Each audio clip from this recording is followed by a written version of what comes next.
네, 하나님 말씀은 마가복음 12장 1절에서 11절까지 말씀인데 저와 여러분이 한 절씩 교독하기 원합니다.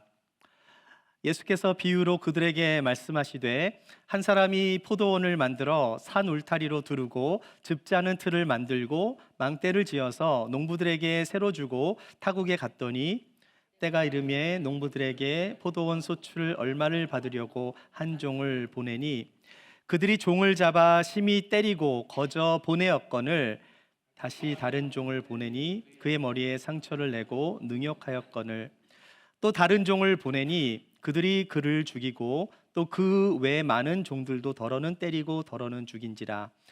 이제 한 사람이 남았으니 곧 그가 사랑하는 아들이라.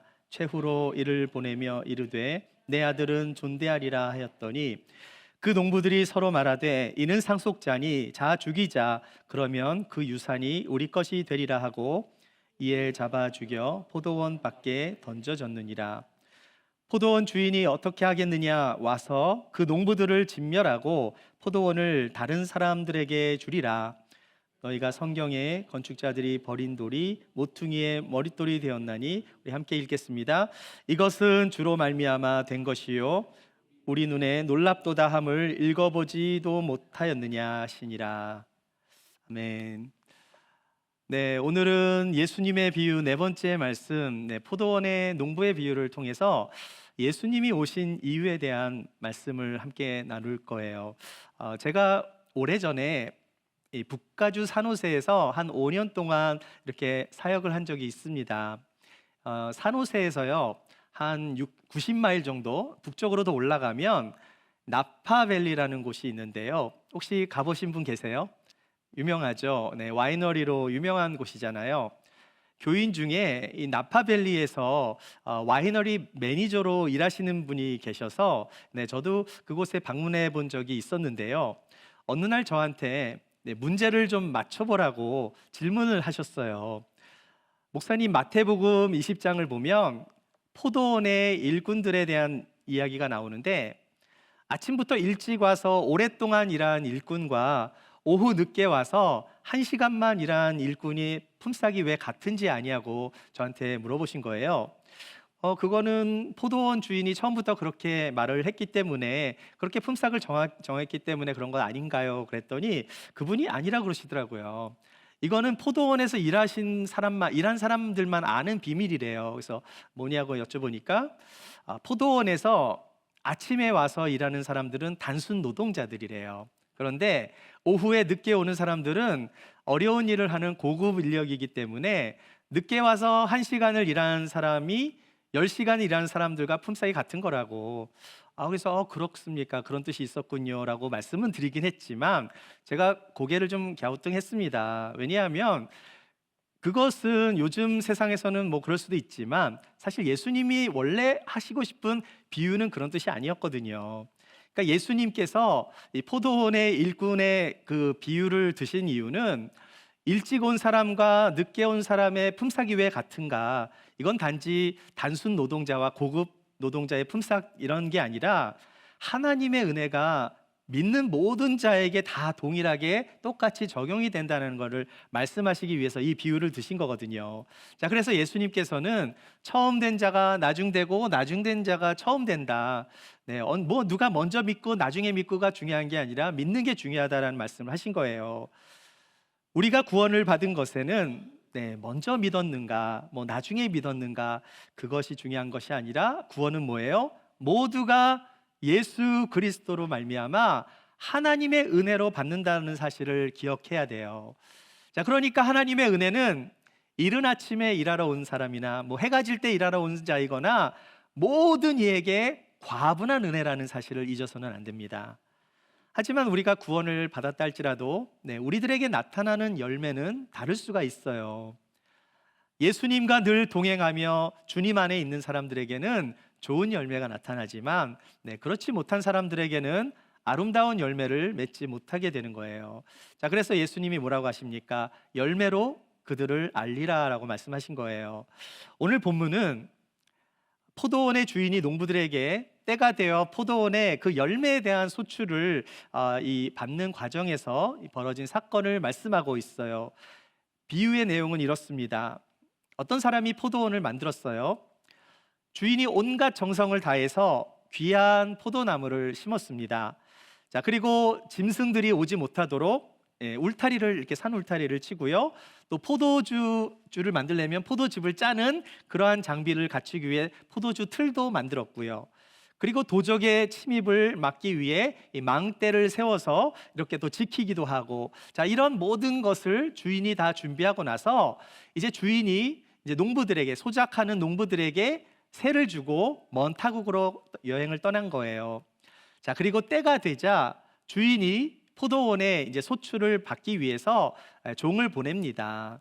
자, 그래서 2절을 보시면은요, 때가 이름에 농부들에게 포도원 소출 얼마를 받으려고 한 종을 보내니, 누가 보낸 거예요? 주인이 보낸 거죠. 여러분 혹시 기억나세요? 제가 작년 송구영신 예배 때 시간에 대한 말씀을 나눴었잖아요. 카이로스와 크로노스에 대한 설교를 한 적이 있는데 기억나십니까? 카이로스는 하나님이 정하신 특별한 시간이라고 말씀을 드렸는데요.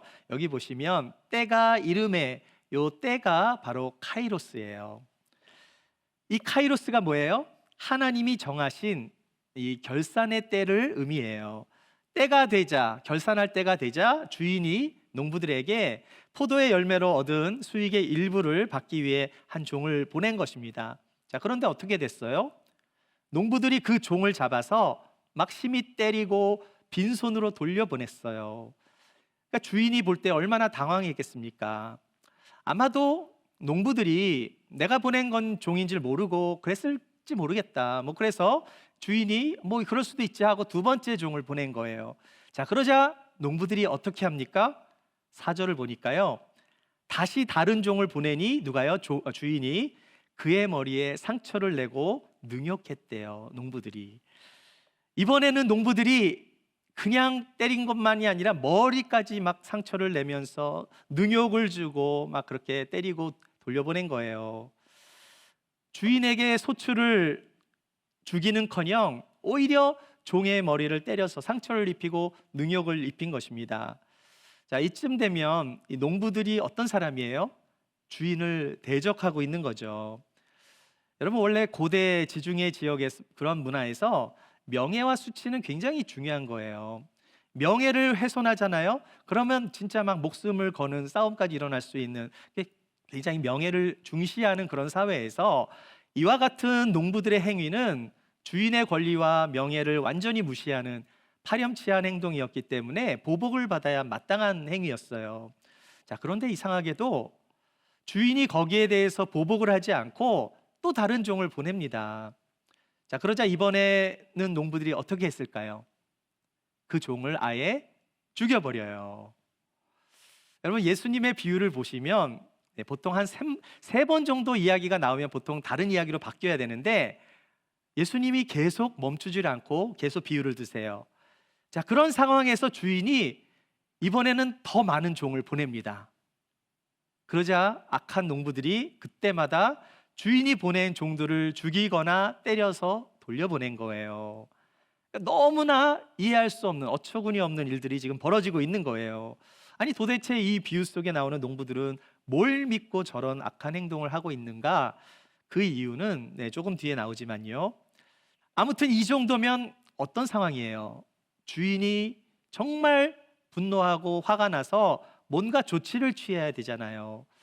주인이 부자라면 아마도 돈을 주고 용병을 사서라도 이 농부들을 처단하거나 아니면 당국에 고발해서 이 악한 농부들을 잡아서 감옥에 넣어야 마땅한 일이에요.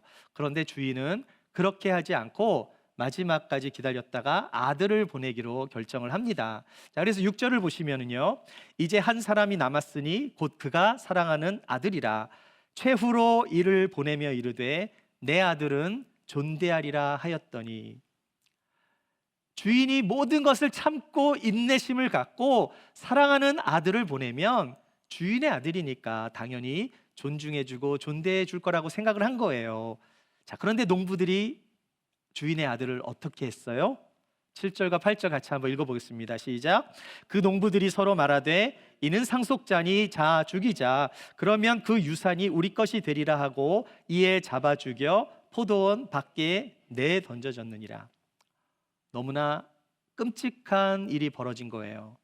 농부들은 주인의 아들이 왔음에도 불구하고 주인을 두려워한 것이 아니라 오히려 주인의 상속자가 왔으니 아들을 죽이면 포도원이 자기들 것이 될 거라고 생각해서 주인의 아들을 죽이고 포도원 밖에 던져버린 거예요. 여러분, 이 비유를 들으실 때 누가 생각이 납니까? 어떤 분이 연상이 되죠? 주인의 사랑하는 아들이 죽임을 당했어요. 포도원 밖에 던져졌다고 하는 이분이 누구를 말하는 것일까요? 예수님을 말하는 거겠죠. 네, 주인의 아들은 바로 예수님 자신을 비유로 말씀하신 거예요. 주인의 아들이 예수님인 것을 우리가 어떻게 알 수 있습니까? 힌트는 사랑하는 아들입니다. 여러분, 마태복음 3장을 보시면 예수님께서 세례 요한에게 세례를 받으실 때 하늘에서 어떤 음성이 들렸죠? 네, 이는 내 사랑하는 아들이요, 내 기뻐하는 자라. 내 사랑하는 아들이라는 음성, 하나님의 그 음성이 들렸고요, 성령이 비둘기같이 임했고요, 예수님이 계시고 삼위일체의 역사가 일어났었죠. 여러분, 사랑하는 아들이라는 표현은요, 복음서에서 예수님을 상징하는 그런 말씀이에요. 제가 질문을 드립니다. 성경에서 내 사랑하는 아들이라는 말씀이 또 나오는 구절이 있습니다. 혹시 어디에 나오는지 아시는 분 손 한번 들어보시죠. 마치면 상품을 드리려고 했는데 예수님, 하나님이 십자가 때는 아무 말씀 안 하셨잖아요. 예수님의 제자인 베드로와 야고보와 요한이 어디에 올라갔었죠? 변화산에 올라갔을 때 구름 속에서 이런 소리가 들립니다. 이는 내 사랑하는 아들이요. 네, 여러분, 구약에서 하나님께서 아브라함한테 이삭을 바치라고 한 거 기억나세요? 이삭은 누구를 상징하는 인물이죠? 예수님을 상징하는 그림자였잖아요. 하나님께서 뭐라고 하셨을까요? 창세기 22장 2절을 보시면은요, 내 아들 내 사랑하는 독자를 데리고 이삭을 데리고 모리아 땅으로 가라. 우리가 가끔씩 이런 말씀을 놓칠 때가 있어요. 아브라함의 사랑하는 아들 이삭의 그 모리아 산의 번제물 사건이 뭐예요? 예수 그리스도의 십자가의 사건을 설명하는 그림자잖아요. 이때 하나님은 내 아들 네 사랑하는 독자 이삭이라고 말씀하고 있는 거예요. 따라서 사랑하는 아들은 누구를 말씀하고 있습니까? 사랑하는 아들은 예수님 본인에 대한 말씀인 거예요. 자, 그렇다면 포도원 주인은 누구입니까? 포도원 주인은 창조주 하나님을 말씀하는 거고요. 매를 맞거나 죽은 종들은 누구입니까? 그들은 하나님이 보내신 선지자들을 의미하는 거예요. 자, 그리고 포도원은 이스라엘을 상징하는데 이 말씀은 조금 있다가 또 이사야서 말씀을 통해서 나눌 거예요. 자, 그러면 종들을 죽이고 주인의 아들까지 죽인 그 악한 농부들은 누구를 말하는 것일까요? 네, 그들은 이스라엘의 종교 지도자들인 대제사장과 서기관들과 장로들을 말해요. 왜 예수님은 이스라엘의 종교 지도자들한테 이 포도원의 비유를 든 것인가? 예수님이 이 말씀을 하신 비유는요, 이사야서 5장 말씀을 인용하신 것입니다. 우리 한번 이사야서 말씀 같이 한번 다 같이 읽어보겠습니다. 시작. 나는 내가 사랑하는 자를 위하여 노래하되 내가 사랑하는 자의 포도원을 노래하리라. 내가 사랑하는 자에게 포도원이 있으며 심히 기름진 사내로다. 땅을 파서 돌을 제하고 극상품 포도나무를 심었도다. 그 중에 망대를 세웠고 또 그 안에 술틀을 팠도다. 좋은 포도 맺기를 바랐더니 들포도를 맺었도다.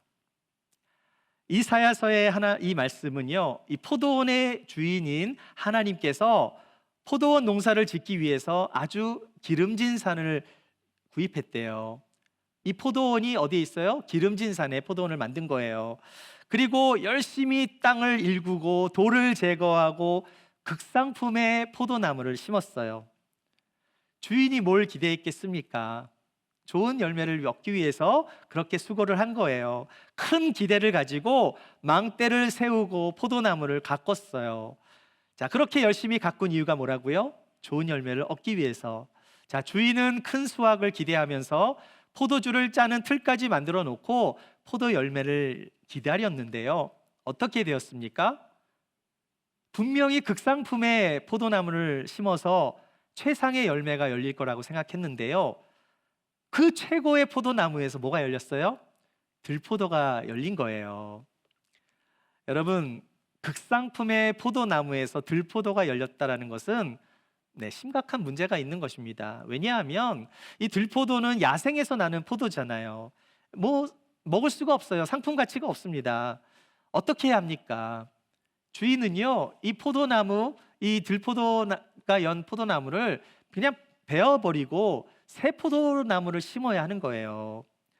자, 이거를 5절에서 이렇게 말씀하세요. 이제 내가 내 포도원에 어떻게 행할지를 너희에게 이르리라.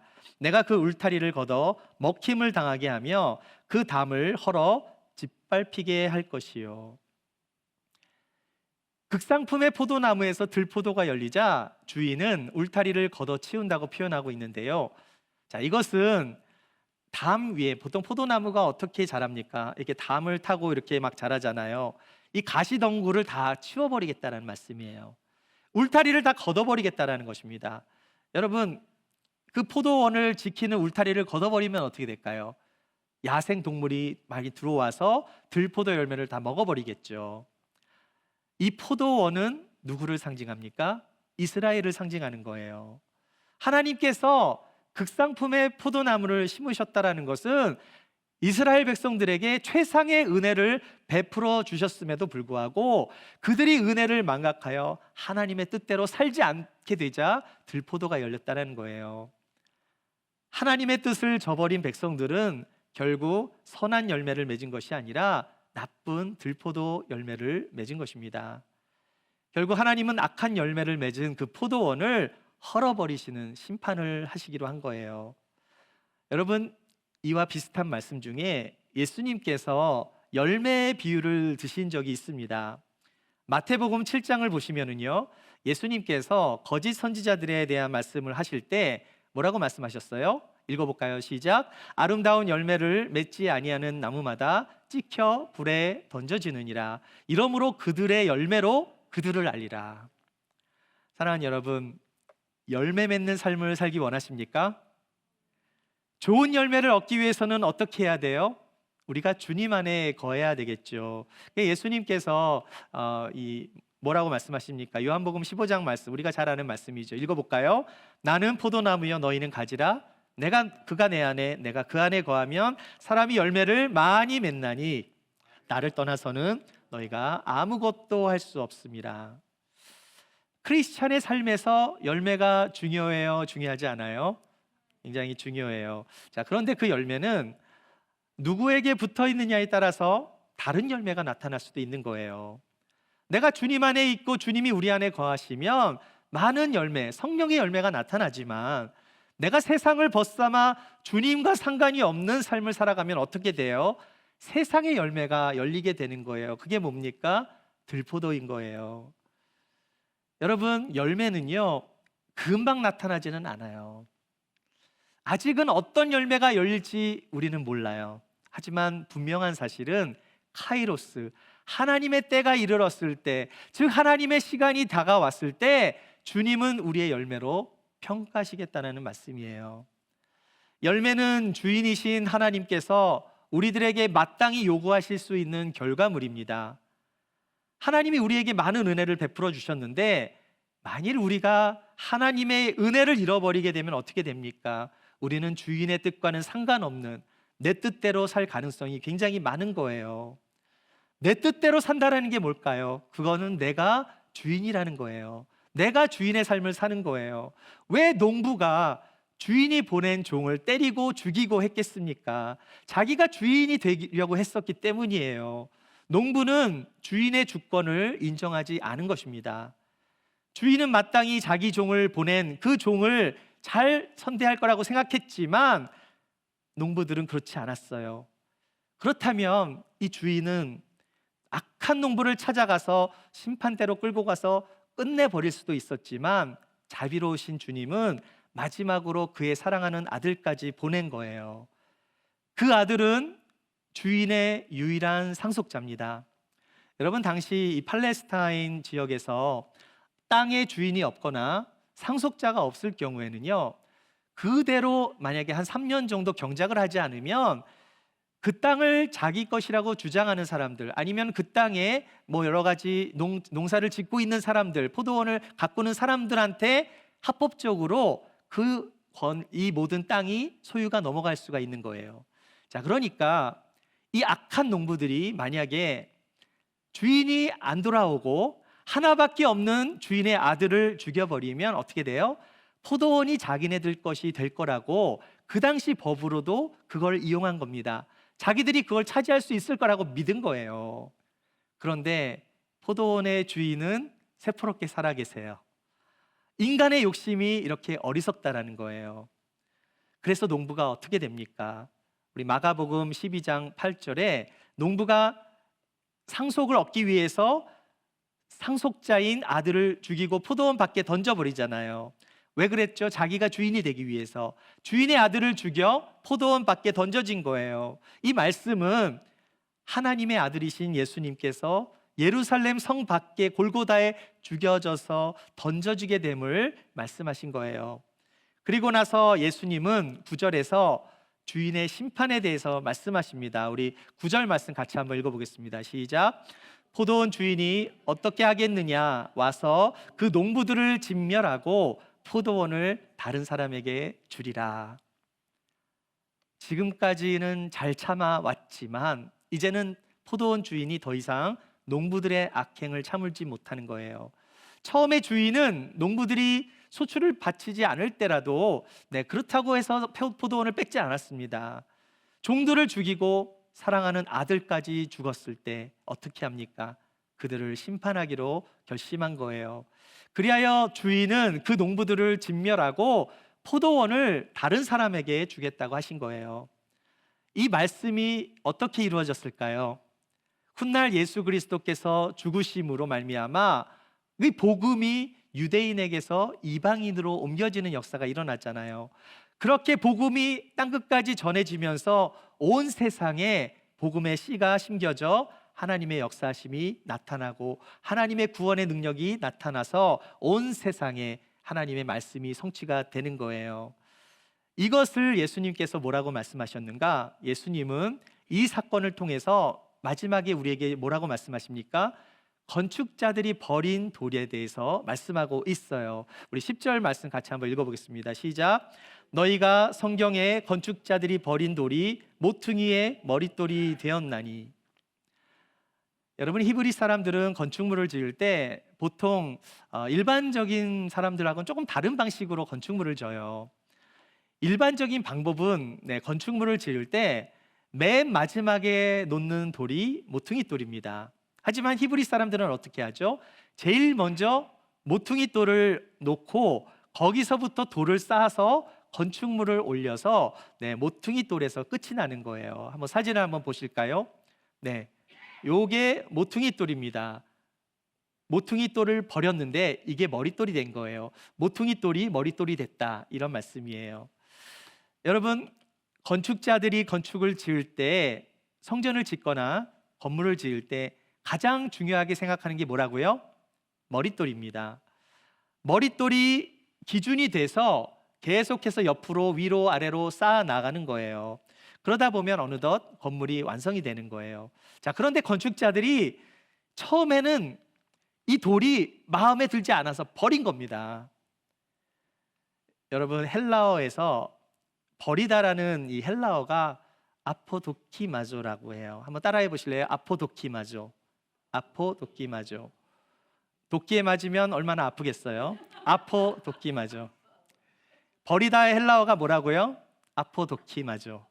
자, 그런데 이 버리다라는 아포도키마조는요, 여기 보면 아포도키마조인데 요게요, 아포와 도키마조가 합쳐진 단어예요. 아포는 아파요, 아파요가 아니고요, 시험하다, 검사하다, 조사하다라는 뜻이고요. 이 도키마조는 뭐예요? 도끼에 맞다가 아니고 뭐예요? 거절하다, 거부하다는 뜻이에요. 그래서 아포도키마조 하면은 쓸모가 없어서 버리는 거예요. 건축자들이 뭘 버린 거예요? 모퉁이 돌을 버렸어요. 쓸모가 없다고 생각해서 버린 돌입니다. 그런데 그 돌이 어떻게 됩니까? 건축물에서 가장 귀하게 쓰임을 받는 모퉁이 돌의 머릿돌이 됐다는 거예요. 그 머릿돌은 모퉁이 돌과 같은 의미가 있기 때문에 우리가 예수님을 가리켜서 영어로 뭐라 그러죠? 코너스톤. 코너스톤이 모퉁이 돌입니다. 그 모퉁이 돌이 머릿돌이 되는 거예요. 여러분, 베드로전서 2장 7절 말씀을 보시면은요, 그러므로 믿는 너희에게는 보배이나 믿지 아니하는 자에게는 건축자들이 버린 그 돌이 모퉁이의 머릿돌이 되고. 이 말씀이 또 어디에 나올까요? 사도행전 4장 11절 말씀 읽어볼게요. 시작. 이 예수는 너희 건축자들의 버린 돌로서 집 모퉁이의 머릿돌이 되었느니라. 이 말씀이 어떤 의미인지 아시겠죠? 예수님께서 그 종교 지도자들한테 버림을 당했어요. 죽임을 당했어요. 하지만 하나님께서는 예수님을 교회의 머릿돌로 삼으셨다는 거예요. 여러분, 에베소서에 되게 중요한 말씀이 있습니다. 2장 21절 말씀 읽어볼게요. 시작. 그의 안에서 건물마다 서로 연결하여 주 안에서 성전이 되어가고. 이 말씀이 왜 중요할까요? 성전이 어떻게 세워집니까? 성전의 돌은요, 모퉁이 돌로 시작이 되는 거예요. 그 돌이 건축자들이 버린 돌입니다. 그런데 그 돌이 머릿돌이 되어서 거기서부터 성전이 지어져서 그리스도 안에서 서로 연결이 되어 우리 모두가 하나님께서 거룩하게 생각하는 성전이 되어간다는 말씀이에요. 다시 말해서 유대인의 지도자들이 하나님이 보내신 선지자들도 죽였잖아요. 그의 사랑하는 아들 예수님까지 메시아로 인정하지 않고 죽이실 것을 예수님께서 예언하신 것입니다. 비유로 말씀하신 거예요. 우리 사랑하는 여러분, 이스라엘로 비유된 포도원은요, 유대인들만을 위한 이야기가 아닐 수도 있어요. 어쩌면 이것이 우리들의 이야기일 수도 있는 거예요. 왜 그렇습니까? 원래는 극상품 포도나무였잖아요. 그런데 하나님을 떠나고 죄악을 범한 인간은 들포도를 맺는 나쁜 포도나무가 되어버린 거예요. 이사야서의 하나님은 그 나쁜 포도나무를 심판하실 수밖에 없었어요. 그러나 예수님은 이 포도원 비유를 하신 이유가 뭐겠습니까? 그것은 단지 심판이 아니라 소망을 주시는 메시지가 되는 거예요. 왜 그렇습니까? 예수님이 이 비유를 말씀하셨을 때 그 무리들 중에서 마음에 찔려 주님께 나아오는 자에게는 구원이 임하지만, 똑같이 이 비유를 말했을 때 오히려 마음이 닫혀지고 그 예수님을 죽이려고 했던 사람들한테는 심판이 임했던 거예요. 예수님이 이 땅에 오신 이유가 무엇입니까? 예수님이 이 땅에 오신 이유는 죄로 인해 심판을 받아야만 하는 우리들을 구원하시기 위해 오신 거잖아요. 예수님께서 기꺼이 십자가의 형벌을 받으시기 위해 이 땅에 오신 것입니다. 하나님은 잃어버린 백성들이 아버지께 나아갈 수 있도록 예수님께서는 건축자들에게 의해서 버려진 모퉁이 돌이 되셔서 우리를 구원하시기 위해 죽으신 거예요. 모스트라는 영화가 있습니다. 2003년도 체코에서 만든 이 모스트는요, 실제로 체코에서 있었던 이 실화를 영화로 만든 단편 영화예요. 여기 보면은 이 모스트라는 뜻이 체코 말로 더 브릿지라는 뜻입니다. 이 다리가 큰 배가 다닐 때는요, 다리를 열어줘야 돼요. 왜냐하면 배가 들어가야 되니까. 그런데 이 다리에는 또 기차가 다닙니다. 기차가 올 때는 어떻게 해야 됩니까? 열려진 다리를 붙여야겠죠. 자, 이 일을 아버지가 이 다리를 조작하는 일을 했었는데, 그 일터에 구경 나온 아들에게 벌어졌던 실제 이야기를 영화로 만든 것인데, 많이 알려졌기 때문에 아마 여러분들도 보신 분들이 계실 거예요. 한 3분 정도 되는 영상을 함께 보겠습니다. 우리 라이트 한번 꺼주시고요. Za hodinu pojede vlak, jo. Za 30 minut pro tebe přijdu a půjdeme nahoru a budeme pouštět čoupat. Položíme most. No, mostem položíme most, jo? Jo. 30 minut sedět. 이 세상 가장 아름다운 순종의 눈물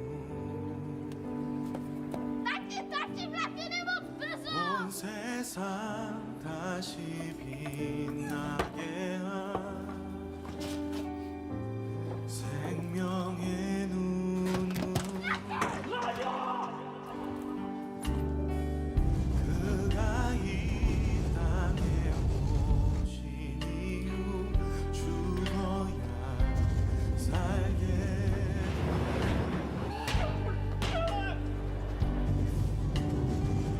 저야만 승리하는 놀랍고 영원한 신비 지으신 그대로 회복시키네 우리의 창조주 그리스도 십자가의 길로 아버지께 이루셨네 그가 이 땅에 오신 이유 이제 우리에게 나머지 그 소망 그 사랑 하나님 우리에게 보이신 그 생명 그 십자가의 놀라운 은혜 앞에 우리가 있습니다. 우리가 아버지의 사랑을 알길 원합니다. 그 안에 반응하길 원합니다. 우리가 이 땅에 살아가 이 지으신 그대로 회복시킨 지으신 그대로 회복시킨 우리의 창조주 그리스도 십자가 아버지의 뜻 하나에게 이 땅에 오신 이유 이제 우리에게 맡겨진 그 소망 그 사랑 그 생명 아름답고 눈부신 십자가의 길 우리가 이 땅에 살아가 이유 그렇습니다. 우리의 심령주의 것이니 네. 어떤 마음이 드세요? 아마 보신 분들도 계시는데 또 보더라도 이렇게 눈물이 나잖아요. 네, 저도 요즘 갱년기가 많아져서 그런지 이런 거 보면 눈물이 많이 나요.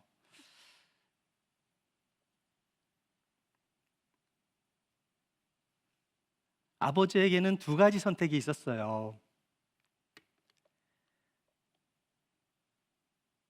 아들을 살리기 위해서 브릿지를 내리지 않으면 기차에 탄 수많은 사람들이 희생을 당해야 합니다. 하지만 기차에는 무고한 사람들이 타고 있었기 때문에 아버지는 아들을 희생시키며 브릿지를 내릴 수밖에 없었어요. 하지만 기차에 타고 있는 사람들은 그 사실을 알 길이 없습니다. 아버지만 아는 거예요. 하지만 아버지는 아들을 희생시킬 수밖에 없었어요. 그 사실을 알던 모르던 더 많은 사람들이 살아야 했기 때문입니다. 그리고 아버지는 아들의 희생으로 살게 된 이들을 보며 기쁘신 거예요. 이것이 아버지의 마음이에요. 자신의 독생자 아들을 죽이시기까지 하신 이유는 죄인인 우리를 살리시기 위함입니다. 이것이 예수님께서 이 땅에 오신 이유예요. 우리 사랑하는 여러분, 교회는 예수님의 죽으심으로 세워진 그리스도의 몸입니다. 우리 ANC 기쁨의 교회는요, 어쩌다가 우연히 세워진 교회가 아니에요. 예수님께서 2000년 전에 죽으시고 부활하셨기 때문에 세워진 교회라는 거예요. 그런데 교회는 건물이 아니라 성도 한 사람 한 사람이잖아요. 예수님의 관심은 건물에 있는 게 아니라 우리들한테 있는 거예요. 한 영혼 한 영혼에게 있는 것입니다. 잃어버린 영혼을 위하여 예수님께서 이 땅에 오신 거예요. 그래서 우리가 교회가 세워진 거고요. 하나님은 우리를 통해서 영광 받기를 원하시고, 우리를 통해서 그리스도의 복음이 전파되기를 원하시고, 우리들을 통해서 하나님 나라가 이 땅에 오시기를 원하시는 거예요. 주님의 사랑, 그 주님의 은혜를 잃어버리지 마세요. 주님 안에 있으면 들포도가 아니라 최상의 포도 열매를 얻게 되는 것입니다. 예수님은 우리를 구원하시기 위해 이 땅에 오셨어요. 다른 이로서는 구원을 얻을 수 없습니다. 오직 예수님을 통해서만 구원을 받을 수 있는 거예요. 예수님을 통해서 진정한 기쁨을 얻을 수 있는 것입니다.